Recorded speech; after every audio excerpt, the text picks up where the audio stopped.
আলাইহি ওয়াসাল্লাম মদিনা নববী শরীফে নামাজ আদায় করতেন এবং মদিনা নববী শরীফ থেকে দ্বীনের শিক্ষা দিয়ে থাকতেন।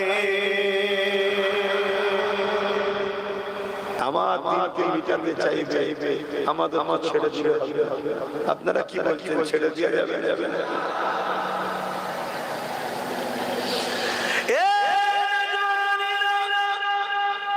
তবে নতুন নয়, যুগ যুগ ধরে চলে আসে আল্লাহ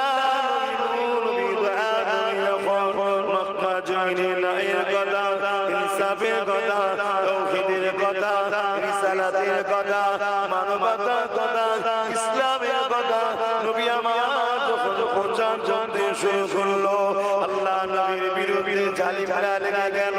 এরা আমার নবী পাককে অনেক দিক দিয়ে মিটাতে চেয়েছে, কখনো কুয়া করেছে নবী পাককে কুয়ায় ফেলে দেবে বলে, কিন্তু সেই কুয়ায় তারা নিজেরাই পড়েছে। কখনো আমার নবী পাক সিজদায় পড়েছে, নবী পাকের পিঠে পচা তামার ভুঁড়ি চাপিয়ে দিয়েছে।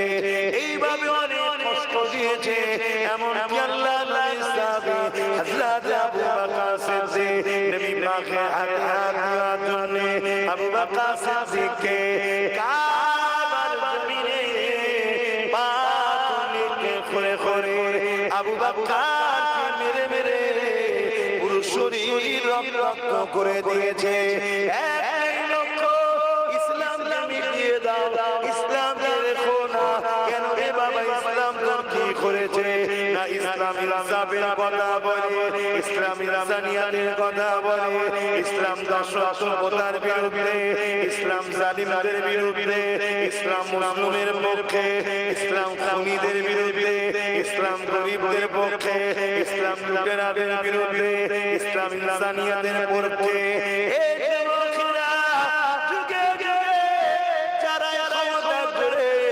মানুষকে লুকেছে, যারা ক্ষমতার জোরে মানুষের প্রভু হতে চেয়েছে, যারা ক্ষমতার জোরে মানুষকে ভোগ করেছে, মানুষকে চিরদাসী বানাতে চেয়েছে, তাদের সামনে ইসলামী হলো সব থেকে বড় বাধা। কারণ ইসলামের আলো আছে, তাদের অন্যায় অত্যাচার দুর্নীতি বারবার প্রকাশ হয়ে গেছে। তারা তাদের দোকানের খদ্দেরকে টিকিয়ে রাখার কারণে ইসলামের বিরুদ্ধে বারবার লেগেছে। কিন্তু খুশি আনন্দের বিষয় এটা, হয়তো আমার ভাই বোনের অনেকের জীবন গেছে, কিন্তু ইসলামের বিরুদ্ধে যারা লেগেছে আল্লাহ তাদেরকে মিটিয়ে দিয়েছে। মুসলমান ছেলে মেয়েরা, তরুণেরা, বাপেরা, এ নওজওয়ানেরা, এ দুনিয়ার দুনিনের আল্লাহ তোমাকে আমাকে পরীক্ষা নেবে। মনে রেখে যে বনি ইসরাঈলকে পরীক্ষা নিয়েছে, ফিরআউনকে ক্ষমতা আল্লাহ দিয়েছে, ফিরআউনের সৃষ্টি আল্লাহ করেছে, বনি ইসরাঈলকে কওমকে পরীক্ষা নিয়েছে, ফিরআউন নিজেকে খোদা দাবি করে দিয়েছিল। এ নওজওয়ানেরা, ঠিক তেমন ইব্রাহিম আলাইহিস সালামের উম্মতকে আল্লাহ পরীক্ষা নিয়েছে, নমরুদকে পাঠিয়ে দিয়ে এইভাবে যুগে যুগে যুগে আল্লাহ পাক পরীক্ষা নিচ্ছে নেবে, আমাকে আপনাকে পরীক্ষা নিচ্ছে। আজকে দিও আমার আপনার নামে অনেক ফিরআউনের দিলের নাই লোক রয়েছে, যারা ইসলামকে মিটাতে চাইছে। এই জায়গায় আল্লাহ পাক তোমাকে আমাকে পরীক্ষা নিচ্ছে। এই জায়গায় তোমাকে আমাকে শক্ত হয়ে আল্লাহ নবীর মহব্বত ভালোবাসা জান কুরবান করে দিতে হবে। মনে রাখবে, ইসলাম মিটাতে যুগে চেয়েছে, কিন্তু ইসলামকে কখনো মিটাতে পারেনি। যেখানে ইসলামের বিরোধী হয়েছে, ওই জায়গাতে ইসলাম কামা তো দূরের কথা, ইসলামের মাননেওয়ালা আরো বেশি বেড়ে গেছে।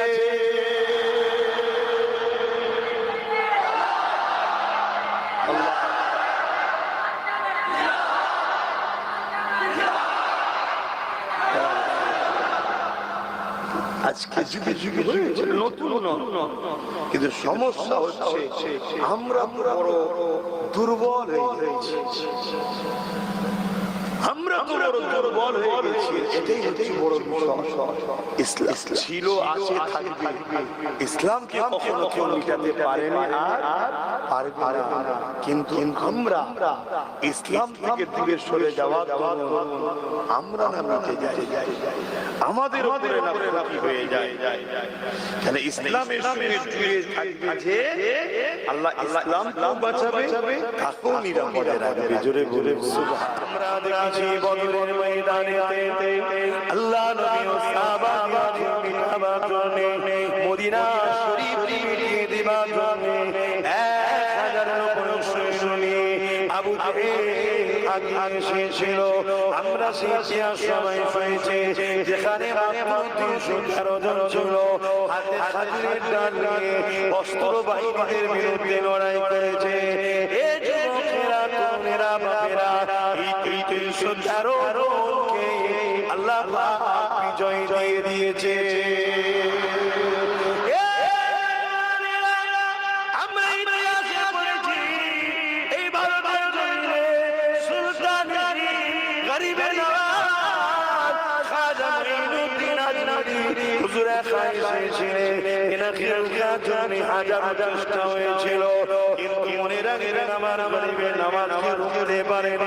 কিন্তু গরিবের নওয়াজ হিন্দুস্তানের জমিনে এসে 90 লক্ষ মানুষকে ঈমানের নূরের কালেমা পড়িয়ে ইনসাফ ইনসানিয়ত মানবতা শান্তির রাস্তা দেখিয়েছে গরিবের নওয়াজকে হাজারো দিনের উপরে চেয়েছে কোনো দিক দিয়ে পারে আমরা দেখেছি এই হিন্দুস্তানের জমিনের পশ্চিম বাংলাতে মসজিদের পাশ দিয়ে বিশ্বরিয়া দিয়ে কাজ করে যেত তখন ব্রিটিশের হুকুমত ছিল আমার হযরতুল দাদা খোদা পীর কিবলা কলিকাতার শহীদ মিনারে ব্রিটিশ হুকুমত অহংকার দিয়ে বলেছিল এই ব্রিটিশ হুকুমত তোমারা হিন্দু ইসলামের বিরুদ্ধে হয় তোমার রাজনীতির বিরুদ্ধে হয় তোমার আমি আবু বকর মানি না আমি আবু বকর খাস নয় লক্ষ লক্ষ আবু বকর জীবন দিয়ে দেবে কোরআন সুন্নাহর বিরুদ্ধে কোন আইন মানবে না এই হুকুমের সাথে সাথে বড়লা সমাজ নিয়ে সে আইনকে প্রত্যাখ্যান করতে বাধ্য হয়েছে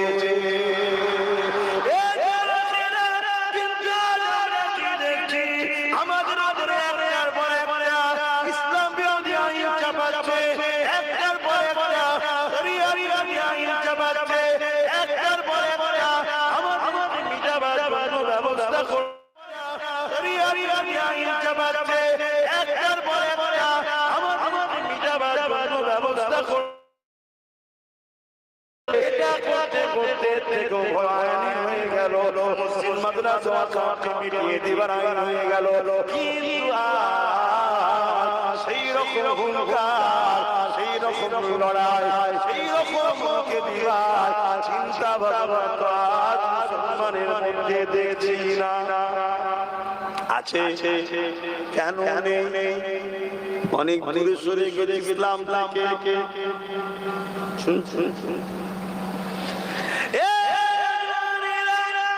মসজিদ আছে ভারতের জমিনে বাংলার জমিনে মসজিদ আছে কোন মা আমার সন্তান জন্ম দিতে পারে না হিন্দুস্তানে হিন্দুস্তানে আছে এই হিন্দুস্তানে আল্লাহু আকবার থাকবে আশহাদু আন্না মুহাম্মাদুর রাসূলুল্লাহ থাকবে হিন্দুস্তানের ভাষা গরিবে নামাজ যতদিন আছে ততদিন মসজিদ থাকবে মাদ্রাসা থাকবে কবরস্থান থাকবে মুসলমান থাকবে এই যুবকেরা কিন্তু তোমার আমাকে আল্লাহ কিয়ামতের দিনে তুমি জিজ্ঞাসা করবে ওরে আমার বান্দারে দুনিয়া নেতানির জন্য লড়াই করলি দুনিয়া নেতানির জন্য বোম মারলি অস্ত্র বার করলি দুনিয়া নেতানির জন্য নিজের কওমকে খুন করলি দুনিয়া নেতানির জন্য নিজের জাতির নামে মিথ্যা কেস দিয়ে দুনিয়া নেতানির জন্য আলেম ওলামা পীর যারা কাউকে বাদ দিলি না সবাইকে গালিগালাজ করলি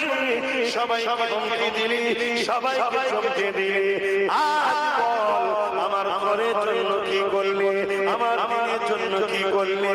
এই যুবকেরা, তরুণেরা, বাবারা, আপনাদেরকে জানিয়ে দিয়ে যায় আল্লাহ বাদশাহকে ছেড়ে দেয়নি। প্রশ্ন সম্মুখীন হতে হবে। এই জায়গায় আমাকে তোমাকে মনে রাখতে হবে, যাই না কেন আল্লাহর বিরুদ্ধে না চলে যায়, দিনের বিরুদ্ধে যেন না চলে যায়।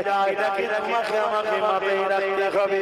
কারণ ইসলাম এত সহজে ভারতে আসেনি গো, ইসলাম এত সহজে বাংলায় আসেনি গো, ইসলাম এত সহজে তোমার মেদিনীপুরে আসেনি গো।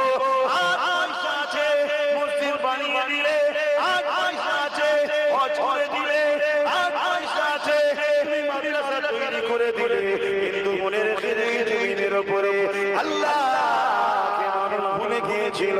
এই জমিনের উপরে নারীদেরকে কিন্তু মুতে দেওয়া হতো, এই জমিনের উপরে খুন খারাপি দাঙ্গা ফাসাদ পড়ে গিয়েছিল, এই জমিনে মা বাবার কোনো মর্যাদা সম্মান ছিল না, এই জমিনে দিনের কোনো অধিকার ছিল না গো। কেন ইসলাম ছিল না যখন কিছুই থাকবে না। মানুষ ভুলে গিয়েছিল ঈসা নবীর ইসলামের কথা, মানুষ ভুলে গিয়েছিল ইব্রাহিম নবীর ইসলামের কথা, মানুষ ভুলে গিয়েছিল ঈসা নবীর ইসলামের কথা। আল্লাহ নবী এসে আবার মানুষকে একাবেলা ছিলালে, ন্যায়ের পক্ষে আনলে, মানবতার পক্ষে আনলে, এতিমের পক্ষে আনলে, বিধবার পক্ষে আনলে, মা বাবাকে সম্মান দিয়ে শিখালে। হাত থেকে তোমার গ্রামে এই দাঁড়িয়ে মসজিদ এসেছে, হাজারো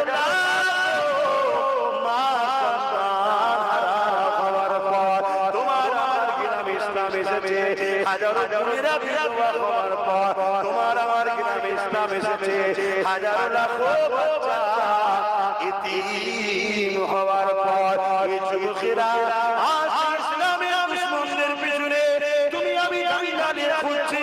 আমার মাতা, আমার দিদি, আমার মাতা, আমার মাতা, তুমি আমার পিছনে ছুটছো, যে তোমার দিনের ক্ষতি করছে, তুমিও দিনের দুশমনি করছো, তোমার মা কিন্তু হবে না।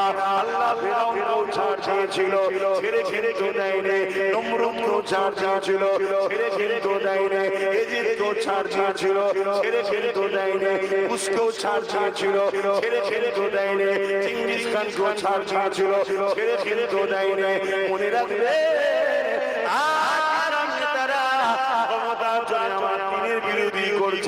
আল্লাহ এদেরকেও ছাড় দিচ্ছে, ছেড়ে দেয়নি। আর তোমরা যারা মুসলমান সেজে এদের ঘুরে ঘুরে এদেরকে শক্তিশালী করছো, আল্লাহ তোমাদেরকেও ছাড় দিচ্ছে, ছেড়ে দেয়নি। আল্লাহ পাক রহমত একদিন করবে।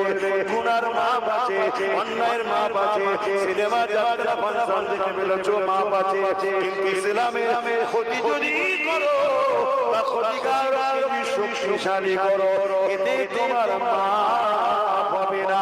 এই বলে দিয়ে যা আসো নিজেদের পায়ে দাঁড়াও, আল্লাহ দিনের দুশমনদের মোকাবেলা সংগঠিত হও। আরো জোরে বলুন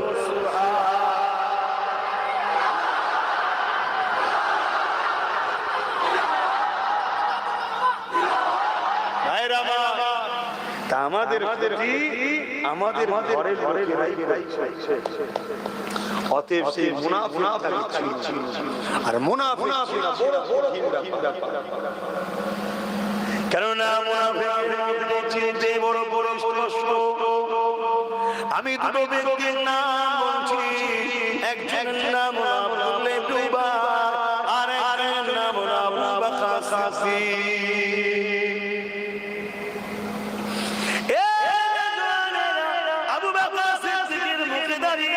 মাথায় টুপি, পাগড়ি, জুব্বা, আব্দুল ইবনে উবাইর মুখে দাঁড়িয়ে মাথায় টুপি, জুব্বা, পাগড়ি। আব্দুল ইবনে উবাইর নবীর পিছনে নামাজ পড়ে, আবু বকর সিদ্দিকও নামাজ পড়ে। আব্দুল ইবনে উবাইর নবীর কাতারে দাঁড়িয়ে জিহাদের ময়দানে যায়, আবু বকর সিদ্দিকও যায়। আবু বকর সিদ্দিক নবীর সঙ্গে হজে যায়, আব্দুল ইবনে উবাইর নবীর সঙ্গে হজে যায়। আবু বকর সিদ্দিক দিনের জন্য মাল খরচ করে, আব্দুল ইবনে উবাইর দিনের জন্য মাল খরচ করে। আবু বকর সিদ্দিক রোজা রাখে, আব্দুল ইবনে উবাইর রোজা রাখে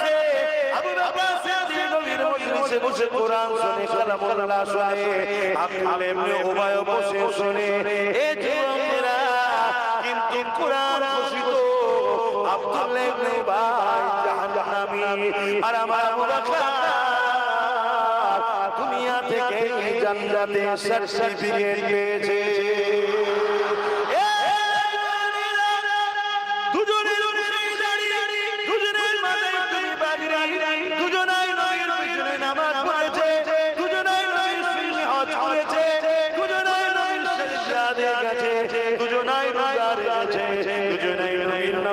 বসে নবীর আলোচনা শুনেছে। একজন জাহান্নামে যাচ্ছে আর একজন জান্নাতের সার্টিফিকেট দুনিয়া থেকে পাচ্ছে। এর কারণ কি? আবু বকর সিদ্দিক বলতে লাগলো, এ দুনিয়ার মানুষরা আব্দুল্লাহ ইবনে উবাই আছে, আমি আবু বকর তাই আছে, ওর নামাজ আছে আমারও আছে, ওর দাড়ি আছে আমারও আছে, ওর জুব্বা পাগড়ি আমারও আছে, ও হজ করেছে আমিও করেছি, ও নবীর হাতে হাতে আছে আমিও দিয়েছি, ও নবীর সাথে যায় আমিও যাই, ও এমন করে রোজা রাখে আমিও রাখি, কিন্তু ওর মধ্যে যা আমার মধ্যে তাই আছে, কিন্তু আমার মধ্যে যা আছে ওর মধ্যে তাই না। হে আবু বকর, কি আপনার মধ্যে আছে ওর মধ্যে না? হযরত আবু বকর বলে, আমার মধ্যে আল্লাহ প্রেম আদর অন্তরে রয়েছে, যেটা ওর মধ্যে না। এই জন্য জাহান্নামী আমি জান্নাতি। মনে রাখবেন না আয়েশা সিদ্দিকা রাদিয়াল্লাহু তাআলা আনহা হুজুরের বিরুদ্ধে বাজারে সবথেকে মিথ্যা প্রচার বেশি করেছিল, তার নাম আব্দুল্লাহ ইবনে উবাই। এই মুনাফিক হওয়ার জন্য জাহান্নামী। আর আবু বকর দিল থেকে আল্লাহ নবীকে মেনে নেওয়ার জান্নাতি। এরকম মুনাফিক আমাদের মধ্যে আছে না? অনেক নমুনা আছে, তার মধ্যে ছোট্ট নমুনা বলবো। দুনিয়ায় আল্লাহ থেকে পাওয়ার দিয়েছে, দুনিয়ায় আল্লাহ থেকে পাওয়ার দিয়েছে, সে দুনিয়ার বেঈমান নেতার জন্য লড়াই করে, কেস কামারি করে, আর যখন হাট করার মাতাল পায়ে পায়ে ফুটা বললো ইসলামে নাকি করা পাপ, তার বিরুদ্ধে মামলা করে না। এই রকম মুসলমান যদি থাকে জানতে হবে এই হলো মুনাফিক। এই কথা দুনিয়ায় কেউ যদি তার নেতার বিরুদ্ধে কথা বলে, তার বিরুদ্ধে মামলা করে তাকে জেলে দেয়, আর যখন কেউ বলল কোরআন শেষ হয়ে যাবে আমার উন্নতি শেষ হবে না, অথচ তারাতে পাওয়ার আছে, পাওয়ারকে প্রয়োগ করছে। আসেন এখনো সময় আছে, পরিবর্তন আসেন, ফিরে যান আলোচনার দিকে। হযরত ওমর ফারুক হুজুরের কথাটা একটু বলেছিলাম, ওই কথাটা একটু বলে কি গো নবতন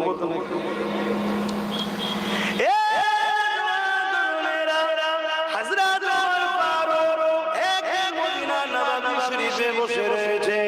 এমন সময় একজন এসে হযরত ওমর ফারুককে আমিরুল মুমিনিন খলিফা মুসলিমিন বলে যখন সম্বোধন করে ডাক দিলেন, হযরত ওমর ফারুক বলতে লেগেছে, হে আমার নবী সাহাবারা, হে আমার ভাইরা, শুনে রেখে দাও, আমি ওমর কে আজটা দেখতে লেগেছো, এটা আমি আমলের কোনো কৃতিত্ব নয়। আমি যখন ছোট ছিলাম এমন করে আমার আব্বা দুটো দুম্বা আমাকে দিত, চড়াবার জন্য ঘুরে বেড়াতাম। আমি একসাথে দুটো দুম্বাকে এক জায়গায় ধরে রাখতে পারতাম না, দুটো বকরি দুটো পশুকে এক জায়গায় রাখতে পারতাম না। আর আজ আমার সুলতান খলিফাতুল মুসলিমিন এবং বাকি পৃথিবী আমার নাম শুনলে ঠকঠক করে কাঁপে। এ দুনিয়ার মানুষেরা, এটা উমারের কোনো কৃতিত্ব নয়, এটা হলো আমি আল্লাহ মুহাম্মদ রাসূলের গোলাম। আরো সুবহান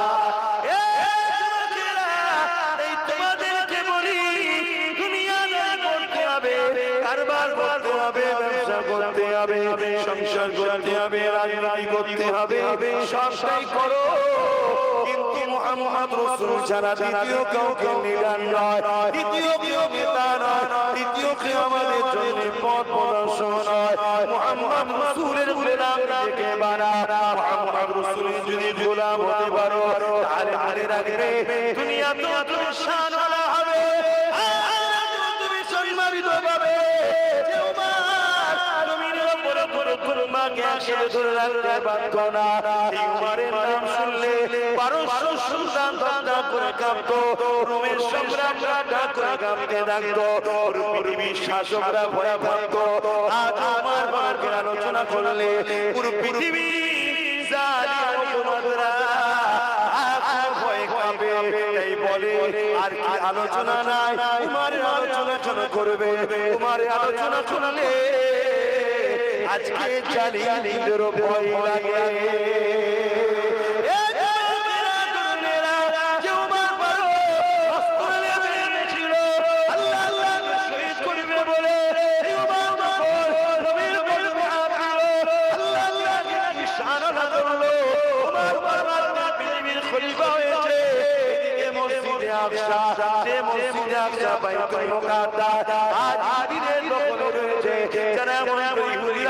করতে চাইছে ওই মসজিদে আকসার অনেক বড় ইতিহাস রয়েছে। হযরত ওমর ফারুক সৈন্য পাঠিয়ে দিল, যাও আল্লাহর ঘরকে রোম সম্রাট সৈন্যদের হাত থেকে আযাদ করো, উদ্ধার করো।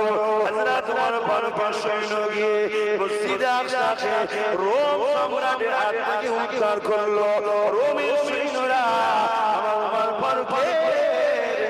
পাঠানো সৈন্যদের কাছে হেরে যায়।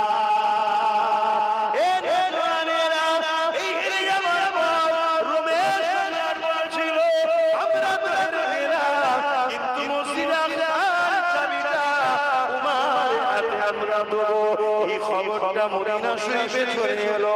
হযরত ওমর ফারুক সাথীদের ঘরে একজন সাথীকে নিয়ে উটে করে রওনা দিয়ে ওই সাথী যিনি ছিল উটের লাগাম ধরে এগিয়ে যায়। ওমর ফারুক উটে পিঠে বসে যেতে লেগেছে। ওমর ফারুকের নজর পড়ে যায় ওই সাথী খাদেমের দিকে, তার শরীরটা খেয়ে গেছে। ওমর ফারুক বললেন, ভাই দাঁড়াও, উটটা দাঁড় করানো হলো। ওমর ফারুক দাঁড়িয়ে নেমে গেল। নেমে যাওয়ার পরে যিনি উটকে ধরে নিয়ে যাচ্ছিল তিনাকে বলল, এবারে আপনি উটের পিঠে ওঠেন।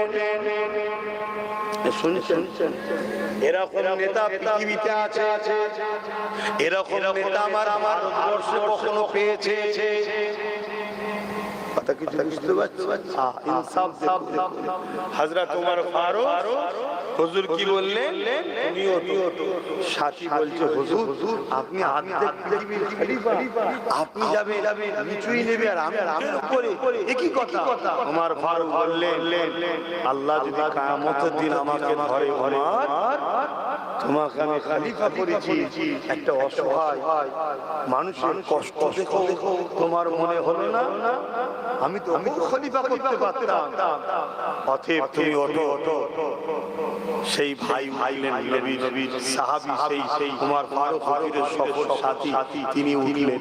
ওমর ফারুক উটের লাগাম ধরে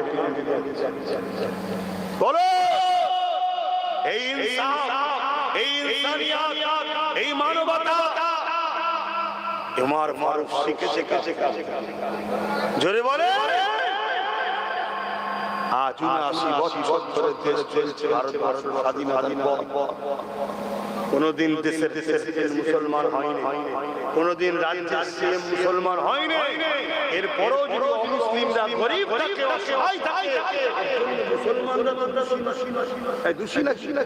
কিন্তু হযরত ওমর ফারুক এইভাবে পল্টানে করতে উটের দিকে যেতে বাইতুল মুকাদ্দাসের কাছে যখন প্রবেশ করছে, আল্লাহ পাকের হুকুমটা কেমন দেখো। ঠিক এই সময় ওই যে সফর সাথী খাদেম ছিল, তিনি উটের পিঠে উমর ফারুকের হাতে, উমর ফারুকের হাতে এই উটের লাগামটা রয়েছে। এই অবস্থায় যেতে লেগেছে, সবাই যখন বাইতুল মুকাদ্দাসে অপেক্ষায় রয়েছে এবং রোমের সম্রাট দাঁড়িয়ে রয়েছে, অর্ধেক পৃথিবীর খলিফা উমর, তার হাতে বাইতুল মুকাদ্দাসের চাবিটা তুলে দেওয়া হবে।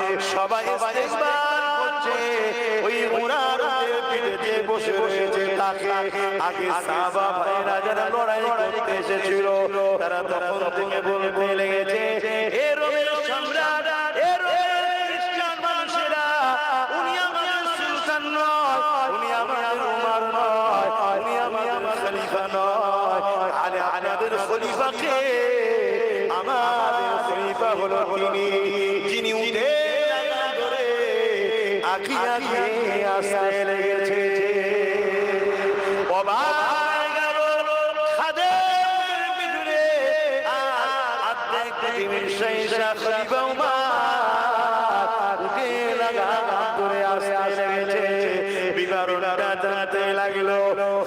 বলতে লেগেছে, আমাদের উমর আল্লাহ নবীর সুন্নাহ অনুযায়ী জীবন কাটায়, আমাদের উমর রাসূলুল্লাহর আদর্শে জীবন কাটায়।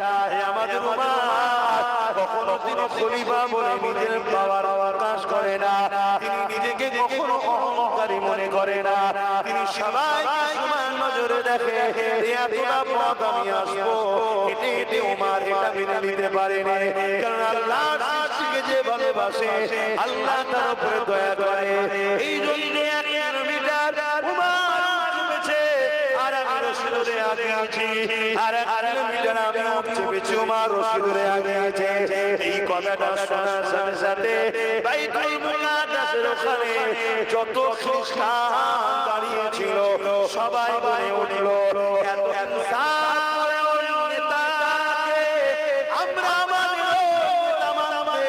নিজেদেরকে ধন্য মনে করবো, আমরা কথা দিচ্ছি উমরের বিরুদ্ধে আমরা থাকতে চাই। আরো জোরে বলুন,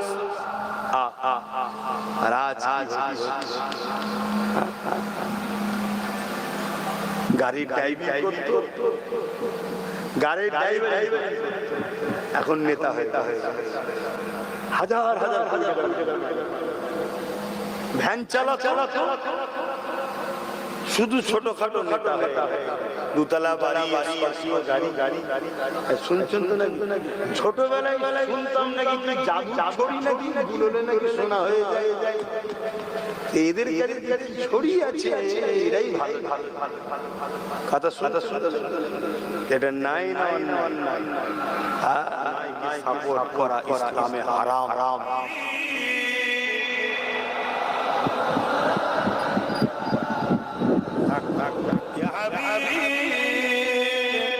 সালাম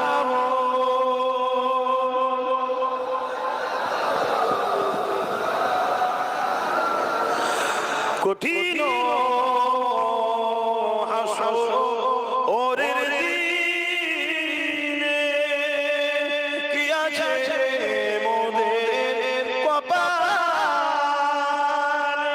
গুনাহগার উম্মাত আপনা লইবে সঙ্গে মাশরে। সালাম ইয়া রাসূল ইয়া হাবিবি, সালাম সালামাতুল্লাহ। জিবরাইল দিলে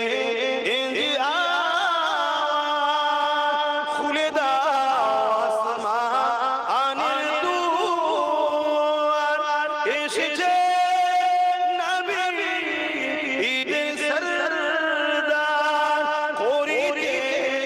আল্লাহ আরো দিদার নবী সালাম ইয়া রাসূল সালাম ইয়া হাবিব সালাম সালামাতুল্লাহ সকলে বসে বালাগাল উলমা বিকামালিহি